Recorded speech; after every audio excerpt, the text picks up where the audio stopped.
دور دراز ایک گاؤں کی عورت نے اپنے گھر کے دروازے سے باہر جھانک کر دیکھا کہ 3 انتہائی بزرگ افراد بیٹھے ہیں۔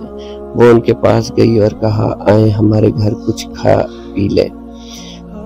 ایک بزرگ نے کہا، ہم تینوں ایک ساتھ نہیں آ سکتے، ہم میں سے کوئی ایک ہی آ سکتا ہے، تم مشورہ کر لو کسے بلانا ہے۔ عورت نے کہا، میں سمجھی نہیں۔ بزرگ نے کہا، دیکھو، یہ ایک دولت ہے، دوسرا کامیابی ہے اور تیسرا محبت ہے، تم اپنے گھر میں کسے چاہتی ہو؟ عورت گھر آئی، شوہر کو قصہ سنائے۔ شوہر نے کہا، فوراً دولت کو دعوت دو، گھر میں دولت آئے گی تو ہمارے دن بدل جائیں گے۔ بیٹے نے کہا، نہیں امی، کامیابی کو دعوت دیں، کامیابی جس میدان میں قدم رکھے گی وہ میدان مار لے گی۔ بہو نے کہا، امی میرے خیال میں محبت کو دعوت دیں، گھر میں محبت ہوگی، سکون اطمینان ہوگا۔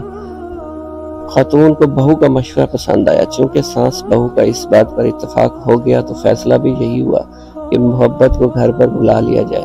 وہ باہر گئی، کہا، آپ میں سے محبت کون ہے؟ اس کو ہماری دعوت ہے۔ بزرگ اٹھے، گھر کی طرف چل دیے۔ کچھ دیر بعد دیکھا تو باقی دونوں بزرگ بھی دروازے پر آ گئے۔ خاتون نے کہا، آپ لوگوں نے تو کہا تھا ایک وقت میں ایک آ سکتا ہے۔ محبت نے کہا، بالکل، اگر تم کامیابی یا دولت کا انتخاب کرتی تو ایک وقت میں ایک ہی آتا، لیکن محبت جس گھر میں چلی جائے، کامیابی دولت پھر پیچھے پیچھے خود ہی آ جاتی ہے۔ ہمارے معاشرے میں بھی آج کل محبت کا قحط ہے دوستو۔ اسی قحط سالی کی وجہ سے غربت، ناکامی نے ہمارے آنگنوں میں ڈیلے ڈال رکھے ہوتے ہیں۔ اپنے دروازے محبت کے لیے کھول دو۔ محبت وہ سکون و اطمینان ہے جس کے پیچھے پیچھے دنیا کی نعمتیں قطار بنا کر چلا کرتی ہیں۔ اللہ تعالی ہمیں اپنے حفظ و امان میں رکھے اور ایک دوسرے کے ساتھ جڑے رہنے کی توفیق دے، آمین۔ سٹوری اچھی لگی ہو تو چینل کو سبسکرائب کرنا مت بھولیے گا۔